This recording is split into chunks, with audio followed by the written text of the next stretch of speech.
శ్రీగురుభ్యో నమః. హరి ఓం. జ్ఞాన సరస్వతీ దేవాలయం బాసర. జ్ఞాన సరస్వతీ దేవాలయం బాసర గురించి తెలుసుకుందాం. మా తల్లిదండ్రులకు నమస్కారాలు, మా గురువులకి నమస్కారాలు. నా యూట్యూబ్ ఛానల్ వీరభద్రరావు మామిళ్ళి ప్రజెంట్స్ పూర్తిగా చూడండి, లైక్ చేయండి, షేర్ చేయండి, సబ్స్క్రైబ్ చేయండి. చదువుల తల్లి సరస్వతీదేవి. ఆ సరస్వతీదేవి అనుగ్రహం ఉంటే ఎవరైనా మేధావులుగా కీర్తి సంపాదిస్తారు. మరి అటువంటి చదువుల తల్లి కొలువైన ఆలయం జ్ఞాన సరస్వతీదేవి. ఆ జ్ఞాన సరస్వతీ దేవాలయం ఎక్కడ ఉందో చారిత్రక విషయాలు మనం ఈ వీడియోలో తెలుసుకుందాం. భారతదేశంలో తెలంగాణ రాష్ట్రంలో నిర్మల్ జిల్లాలో బాసర మండలానికి చెందిన గ్రామం బాసర. నిర్మల్ పట్టణానికి 75 కిలోమీటర్ల దూరంలో ఉంది.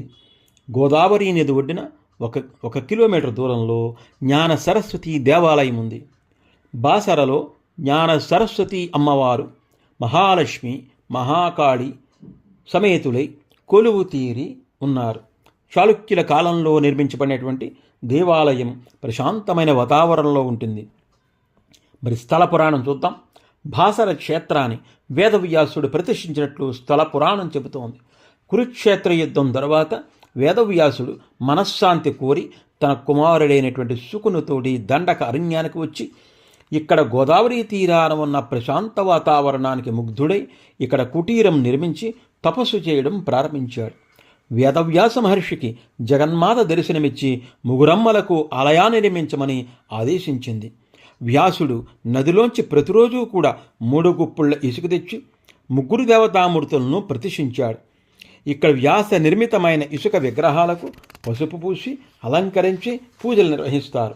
ఈ పసుపును రవ్వంత తినినా అత్యంత జ్ఞానం లభిస్తుందని గాఢంగా విశ్వసిస్తారు. వ్యాసుడు ఇక్కడ కొంతకాలం నివసించాడని తెలుస్తోంది. అప్పటి నుండి ఈ ఊరు వ్యాసపురి, వ్యాసరా, బాసరా అని పిలువబడుతోంది. తరువాత ఇక్కడ ఉన్న మహారాష్ట్ర ప్రజల ప్రభావం వలన మరాఠీ భాష ప్రభావంతో ఈ వ్యాసర అనేటువంటిది బాసరగా నామాంతరాన్ని సంతరించుకుంది. ఆదికవి వాల్మీకి ఇక్కడ సరస్వతీదేవిని ప్రతిష్ఠించి రామాయణం రాశాడని బ్రహ్మాండ పురాణం కూడా వివరిస్తోంది. ఈ గుడికి 6వ శతాబ్దంలో నందగిరి ప్రాంతంలో నందేడుని రాజధానిగా చేసుకుని పరిపాలించిన బిజలుడు అనే రాజు బాసర్లోని ఈ ఆలయాన్ని నిర్మించాడని కథనం ప్రచారంలో ఉంది. మరి జ్ఞాన సరస్వతి ఆలయంలో బాలబాలికలకు అక్షరాభ్యాసం చేయడానికి ప్రజలు అత్యంత ప్రాధాన్యాన్ని ఇస్తూ ఉంటారు. త్రిదేవి మూర్తులైనటువంటి 3 రూపాలు కలిగినటువంటి ఈ అమ్మవార్ల ముగ్గురు కూడా వ్యాత ప్రతిష్ఠితం కావడం ఒక ప్రత్యేకత. ఆలయ ప్రాంగణంలో అమ్మవారి సన్నిధి ముందు మంటపంలోనూ పక్క ఉన్నటువంటి మండపంలోనూ ప్రక్కనే ఉన్న మండపంలోనూ అక్షరాభ్యాసం జరిపిస్తూ ఉంటారు. ఆలయ ప్రాంగణం నుండి జ్ఞాన ప్రసూనాంబ చేతిలో ఉన్నటువంటి అఖండ జ్యోతికి నూనె పంచడానికి భక్తులు ఆసక్తిని ప్రదర్శిస్తూ ఉంటారు. మరి ఈ దేవాలయంలో తూర్పు భాగాన ఔదంబర వృక్ష ఛాయలో దత్త పాదుకలున్నాయి. దత్త మందిరం కూడా ఉంది. పశ్చిమ భాగంలో మహంకాళి దేవాలయం ఉంది. అనంతమైన పూజల్ని ఆవిడ అందుకుంటూ ఉంటుంది. దక్షిణ దిశలో వ్యాస మందిరం, వ్యాస భగవానుని విగ్రహం, వ్యాసలింగం కూడా ఇక్కడ ఉన్నాయి. ఇక్కడ దగ్గరలో 8 పుష్కరులు ఉన్నాయి. ఇంద్రతీర్థం, సూర్యతీర్థం, వ్యాసతీర్థం, వాల్మీకి తీర్థం, విష్ణు తీర్థం, గణేష తీర్థం, పుత్రతీర్థం, శివతీర్థం ఉన్నాయి. మరి ఇక్కడ భక్తులందరూ కూడా అమ్మవారిని ఎప్పుడూ కూడా తలుస్తూ ఉంటారు. యాదేవీ సర్వభూతేషు బుద్ధిరూపేణ సంస్థిత. నమస్తస్మై నమస్తస్మై నమస్తస్మై నమో నమః. మందిరానికి దగ్గరలో ఒక గుహ ఉంది. ఇది నరహరి మాలుకుడు తపస్సు చేసి ఆయన తపస్సు చేసిన స్థలం అంటారు. అక్కడ ఈ వేదవతి ధనపు గుండు అనే శిలపై తడితే ఒక్కొక్క శబ్దం వస్తుందని అంటూ ఉంటారు. అందులో శ్వేతవారి నగలు ఉన్నాయని కూడా అంటూ ఉంటారు. అలాగే ఆ పక్కన వ్యాసగుహ ఉంది. ఆ వ్యాసగుహలోకి మనం ఒక 4 స్టెప్స్ కిందకి దిగ్గానే 4 మెట్లు కింద దిగ్గానే దాంట్లోకి చాలా నెమ్మదిగా వెళ్ళాలి. బాగా లావుగా నడితే లోపలికి వెళ్ళడం ఇబ్బందిగా ఉంటుంది. 4 మెట్లు కింద దిగగానే కుడిపక్కకి తిరగగానే అక్కడ చిన్న గుహ ఉంటుంది. అక్కడ వ్యాస భగవానుడు కూర్చుని తపస్సు చేసుకున్నారని చెప్పి ప్రసిద్ధి. అక్కడ వ్యాస భగవాను యొక్క విగ్రహం ఉంటుంది, పక్కనే సరస్వతి అమ్మవారి యొక్క విగ్రహం కూడా అక్కడ ఉంటుంది. అలాగే ఈ బాసర సరస్వతి ఆలయంలో అనేకమైనటువంటి పండగలకు కూడా అనేక భక్తులు వస్తూ ఉంటారు. అనేకమైన అర్చనలు జరుగుతూ ఉంటాయి, కుంకుమ పూజలు జరుగుతూ ఉంటాయి. మరి అమ్మవారిని సాయంత్రం పూట ఉయ్యాల్లో ఊగిస్తూ ఉంటారు. ఇలా అనేక రకాలైన కార్యక్రమాలు అమ్మవారికి జరుగుతూ ఉంటాయి. అదేవిధంగా అమ్మవారికి ఇంకా పండుగల్లోనే కాకుండా నిత్యము కూడా ఉదయం సాయంత్రం వరకు కూడా అక్షరాభ్యాస విషయంలో అనేక మంది వచ్చి ఇక్కడ అక్షరాభ్యాసం చేసుకుంటూ ఉంటారు. దేవాలయం కూడా చుట్టూ కూడా 4 పక్కల కూడా అనేక మంది జనంతో అనేక వరుసల్లో జనం తండోపతండాలుగా వస్తూ ఉంటారు. అటువంటి అమ్మవారి యొక్క అనుగ్రహానికి అందరూ పాత్రులవ్వాలని, అమ్మవారి యొక్క ఆశీస్సులు అందరికీ కలిగి ఉండాలని కోరుకుంటున్నాను. ఈ విధంగా దేవాలయం జ్ఞానసరస్వతి బాసర ఈ ప్రసిద్ధమైన క్షేత్రాన్ని అందరూ సందర్శించి అమ్మవారికి అనుగ్రహాన్ని పొందాలి. దీంతోపాటు సరస్వతి స్తోత్రము ఇలాంటివన్నీ కూడా దీంట్లో చూద్దాము. అదేవిధంగా దీంతోపాటు లైవ్ వీడియోలు కూడా కొన్ని యాడ్ చేస్తాను. ఆ వీడియోలను కూడా తప్పకుండా చూద్దాము. ఓం నమః శివాయ, ఓం సాయిరామ్. మీ వీరభద్రరావు అమలపల్లి ప్రెజెంట్స్. నా వీడియోని పూర్తిగా చూడండి, లైక్ చేయండి, షేర్ చేయండి, సబ్స్క్రైబ్ చేయండి. ధన్యవాదాలు.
బాసర పుణ్యక్షేత్రం లోపలికి వెళ్ళేటువంటి దారికి ప్రధాన ద్వారము. మనం లోపలికి వస్తాం, ఎదురుగా కనిపించేది 3 పక్కల కూడా దారులు ఉంటాయి. బాసర మహాపుణ్యక్షేత్రానికి ఈ రకంగా కనబడుతుంది మనకి. ఇవన్నీ ఒక పక్కన మనం వెళ్తుంటే అన్నీ కనబడతాయి. ఇవన్నీ కూడా గోపుర ద్వారాలు. ఇవన్నీ లోపలికి వెళ్ళేటువంటి దారి. లోపలికి వెళ్తున్నారు భక్తులందరూ కూడా లోపలికి వెళ్తున్నారు. ఇంకో ప్రధాన తూర్పు గోపురంలో లోపలికి ప్రవేశిస్తున్నాము. ఈ రకంగా ఇది వెనక నుంచి వచ్చేది. ఇది అక్షరాభ్యాసం జరిగేటువంటి ప్రదేశం. ఇది ఈ ప్రాంతం అంతా కూడా అక్షరాభ్యాసం. ఇక్కడ 1000 రూపాయల టికెట్ ఉంటుంది. ఆ పైన కనిపించే సరస్వతి అమ్మవారు కనబడుతున్నారు చూడండి, ఒక పైన ప్రసాద్ అమ్మవారు. ఇది లోపలికి లోపలికి అక్కడి నుంచే స్వామి అమ్మవారిని చూస్తాం. ఈ ముందు ప్రాంతంలోనికి ఎంత కూర్చుంటాం. ఇక్కడ 1000 రూపాయల టికెట్. ఇక్కడ పైన చూడండి కనబడుతున్నారు కదా, పైన సరస్వతి అమ్మవారు కనబడుతున్నారు పైన చూడండి. ఇదంతా కూడా ఇక్కడే కూర్చోబెడతారు. ఇది 150 రూపాయల టికెట్ అంటారు. ఈ పక్కనే ఉంటుంది ఈ 150 టికెట్. చూడండి ఆ పక్కనే ఈ అమ్మవారి యొక్క ఫోటోలు ఉంటాయి. ఇక్కడ పక్కన ఒక మండపం ఉంది. ఇగో అమ్మవారు, అసలు అమ్మవారు లక్ష్మీదేవి, సరస్వతీదేవి, తర్వాత మహంకాళి అమ్మవారు, ముగ్గురమ్మల మూల పుటమ్మ ఆ బాల జ్ఞాన సరస్వతీదేవి. ఇది అసలైన విగ్రహం. లోపల గుళ్ళో ఉండేటువంటి అసలైన విగ్రహాలు ఇవి. ఇదిగో ఇక్కడ కూర్చోబెట్టి చేయిస్తారు అక్షరాభ్యాసం. చాలా అద్భుతంగా ఉంటుంది. ఈ వెనక భాగంలో ఇక్కడ శివలింగం ఉంటుంది. ఇది 5 అడుగులు లోతుకు ఉంటుంది శివలింగం. అంటే ఎత్తుగా కట్టడాలు వచ్చింది. ఇది అసలు ప్రదేశం. ఇక్కడ చేయిస్తారు బాసర. చూడండి, ఇది చుట్టూ ప్రదేశం. లోపల వెళ్ళేటప్పుడు ఇలా భక్తులు వెళ్తారు. చాలామంది జనం ఉంటారు. ఈ రకంగా చూడండి ఎంతమంది చుట్టూ ప్రదేశం ఇది. ఇంకో అమ్మవారి గోపురం అది, అమ్మవారి డబ్బులు కనిపించేటువంటి ఇక్కడే మనం బాగా చెప్పుకున్నాం కదా, అక్షరాభ్యాసం చేసే ప్రదేశం ఇక్కడ ఈ మందిరం. ఎందుకంటే మండపం మాట అంతా కూడా అమ్మవారి మండపం అంతా కూడా ఒక పక్క నుంచి చూస్తున్నట్టు ఇలా కనబడుతుంది. అమ్మవారి మండపం ఇలా కనబడుతుంది మనకి. ఇది గోశాల. లోపల నుంచి వచ్చేసాం. మహంకాళి అమ్మవారి టెంపుల్ పక్కకు ఉంటుంది. అది వెనకాల కానీ మహంకాళి అమ్మవారి టెంపుల్ వెనకాల కనబడుతుంది. చూడండి వెనకాల బాగుంది. ఇది గోశాల. ఈ గోశాల నుంచి ఇదంతా గోశాల చూస్తున్నాయి. ఇక్కడ గోవులన్నీ కూడా ఉంటాయి. ఇక్కడ నుంచి మళ్ళీ మనం వ్యాసగుహ వెళ్తున్నాం. వెళ్తున్నారు కదా, అటు నుంచి వస్తాం అన్నమాట. మనం అలా వస్తాం. ఇలా వ్యాసగుహకి వెళ్ళే దారి మన పక్క నుంచి గోశాల నుంచి వ్యాసగుహకి వెళ్తాం. ఈ ప్రదేశం అంతా వ్యాసగుహలోకి వెళ్ళేటువంటి దారి. ఇలా రావాలి. ఇలా వచ్చి ఇలా మెట్లు ఎక్కాలి. పైన మండపం కనబడుతుంది, అక్కడికి వెళ్ళాలి, పైకి వెళ్ళాలి. ఇలా మెట్లు ఎక్కి ఇలా నడుచుకుంటూ వెళ్ళాలి పైకి. అది ఆ పై అక్కడ నుంచి చూస్తే ఎదురుండా మనకి సరస్వతి అమ్మవారి పైన కొండ పైన ఇలా విగ్రహం కట్టుకుంటుంది. అమ్మవారి విగ్రహం ఉంటుంది ఇక్కడ. అమ్మవారి విగ్రహం అది. ఇది వ్యాసగుహ. ఇది దీని వ్యాసగుహ అంటారు. చూడండి బయటకు వచ్చారు కదా, ఇలాగే లోపలికి వెళ్ళాలి. ఈ పక్కన పెద్ద పెద్ద రాళ్ళు ఉంటాయి. ఈ రాళ్ళు దగ్గర కూడా ఫోటోలు తీసుకుంటారు. వీటికి కూడా శబ్దం వస్తుందని ఇలా రకరకాలుగా వీటి గురించి చెప్పుకుంటూ ఉంటారు. ఆ వెనక భాగంలో వ్యాసగుహ కట్టినటువంటి మందిరం అది, మండపం అది. ఇప్పుడు అక్కడికి వెళ్తాం మనం. ఇది ఎంత ఈ చుట్టూ ఉండే ఇది వ్యాసగుహ అంటారు. వ్యాసుడు ఇక్కడ తపస్సు చేస్తున్నాడు. చూడ కనబడతాం కదా, ఇక్కడి నుంచి లోపలికి వెళ్ళాలన్నమాట. మనం 5 మెట్లు చాలా ఇరుగ్గా ఉంటుంది. 5 మెట్లు చాలా జాగ్రత్తగా ఓంగురి నెమ్మదిగా లోపలికి వెళ్ళాలి. ఇప్పుడు ప్రవేశిస్తున్న లోపల మనం చూడండి మెట్లో ఇలా చాలా లోపలికి చాలా జాగ్రత్తగా వెళ్ళాలి. పక్క నుంచి చిన్నగా ఉంటుంది దారి. కూర్చుని నెమ్మదిగా వెళ్ళాలి. కుడి పక్క తిరగగానే వచ్చేస్తుంది. ఒక 5 మెట్లు మాత్రం చాలా జాగ్రత్తగా దిగాలి. సన్నగా ఉన్న వాళ్ళు మాత్రమే పడతారు ఇక్కడికి. లావుగా ఉన్న వాళ్ళు లోపలికి వెళ్ళలేరు. కొంచెం గుర్రం మంచుకుని లోపలికి వెళ్ళాలి. ఇప్పుడు కనబడుతున్నటువంటి వ్యాసగుహ. వ్యాసుడు కనబడతాడు మనకి ఇక్కడ. ఇప్పుడు వ్యాసుడు ఉంటాడు ఇక్కడ. అదిగో వెనక పక్కన దండ ఇది కూడా అమ్మవారు బాల జ్ఞాన సరస్వతి అమ్మవారు, వ్యాసుడు కనపడుతున్నారు కదా.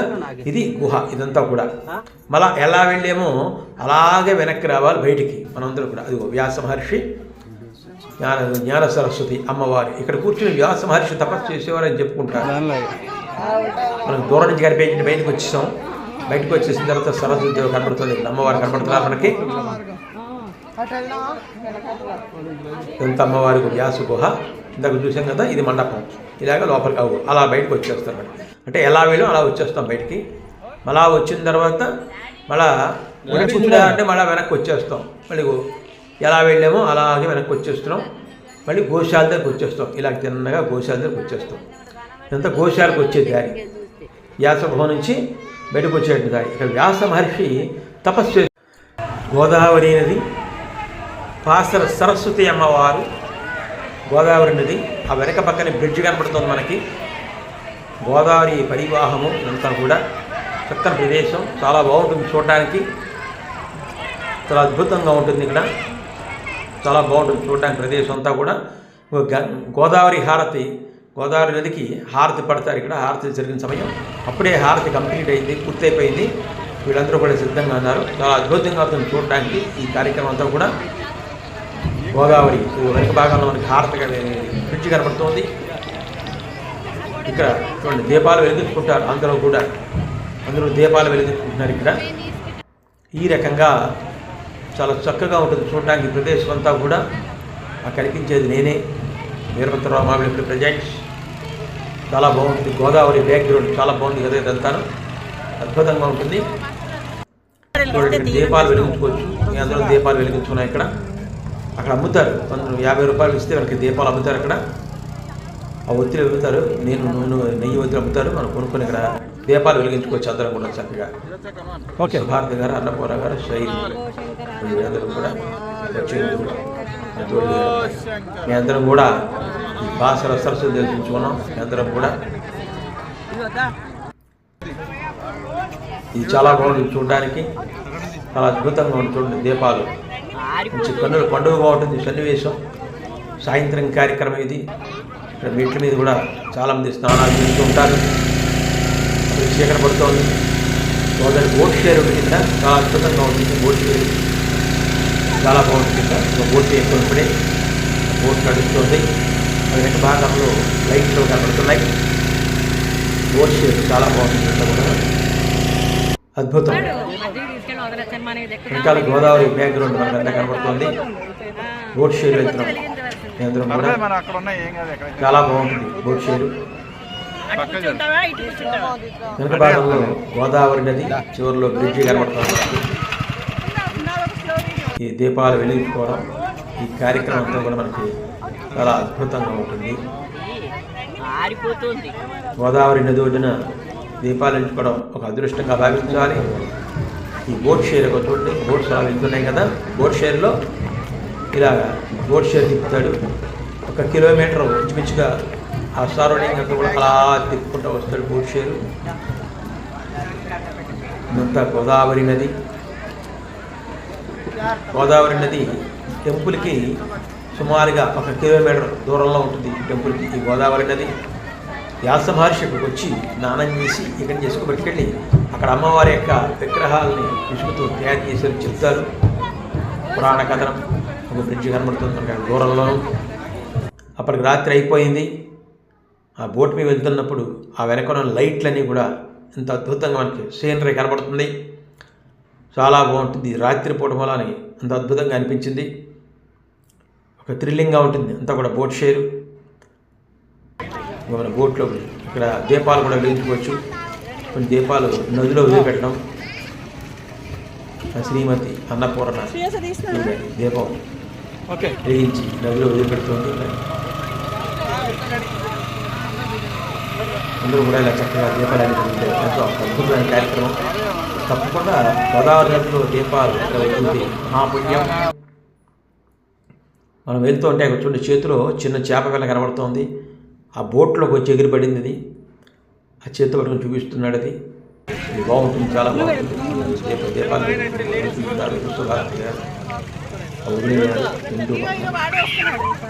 గోదావరి నది వెనక అద్భుతంగా జెండా పతాకం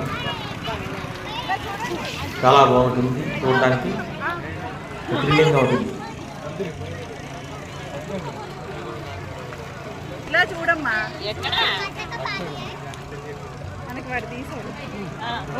బోట్ షేరు తప్పకుండా ఎప్పుడు వెళ్ళినా బాసర బోట్ షేర్ తప్పకుండా చెయ్యాలి.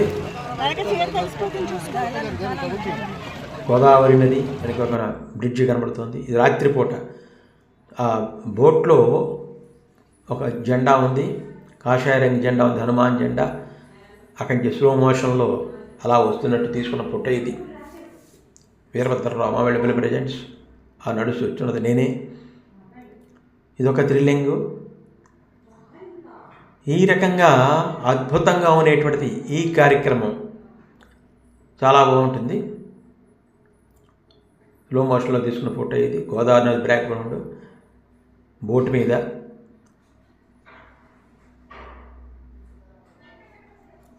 ఓం శ్రీ జ్ఞాన సరస్వతీ దేవ్యై నమః. ఓం శ్రీ గోదావరి మాతా కీ జై. ఓం శ్రీ గోదావరి మాతా కీ జై. ఆ బోట్లో వెళ్ళినప్పుడు బాగా చీకటి పడి ఉన్నాను. ఆ లైటింగ్లో ఎంత అద్భుతంగా ఉంది చూడడానికి. అంతా కూడా చాలా బాగుంటుంది చూడడానికి. చూడండి అంతా కూడా బ్యాక్గ్రౌండ్. అప్పటికి సుమారు 7 గంటలైంది. రాత్రి 7 గంటల ప్రాంతంలో ఇది. ఈ రకంగా మంచి అనుభూతిని కలిగించినటువంటి ఈ జ్ఞాన సరస్వతి బాసర. ఈ ట్రిప్ అంతా కూడా అంత హ్యాపీగా ఫీల్ అవ్వడం జరిగింది. ఇది నేనే వీరభద్రరావు మామిడిపల్లి ప్రజెంట్స్. చాలా బాగుంటుంది. జ్ఞాన సరస్వతి దేవాలయం అంతా తప్పకుండా చూడండి. నా వీడియోని పూర్తిగా చూడండి. లైక్ చేయండి, షేర్ చేయండి, సబ్స్క్రైబ్ చేయండి. వీరభద్రరావు మామిడిపల్లి ప్రజెంట్స్. ఓం సాయిరామ్. ఓం ధన్యవాదాలు. అందరూ కూడా చక్కగా నా వీడియోని పూర్తిగా చూడండి. మొట్టమొదటి చరిత్ర అంతా చెప్పాను. ఆ చరిత్ర ద్వారా సరస్వతి దేవి మీద స్తోత్రం పెట్టాను. తర్వాత ఈ రన్నింగ్ వీడియోస్ అని పెట్టాను. ఇవన్నీ తప్పన నా వీడియోస్ అన్నీ కూడా తప్పన చూడండి. పూర్తిగా చూడండి, లైక్ చేయండి, సబ్స్క్రైబ్ చేయండి. Thanks for watching. మీ వీరభద్రరావు మామిడిపల్లి ప్రజెంట్స్. ఓం సాయిరామ్. ధన్యవాదాలు.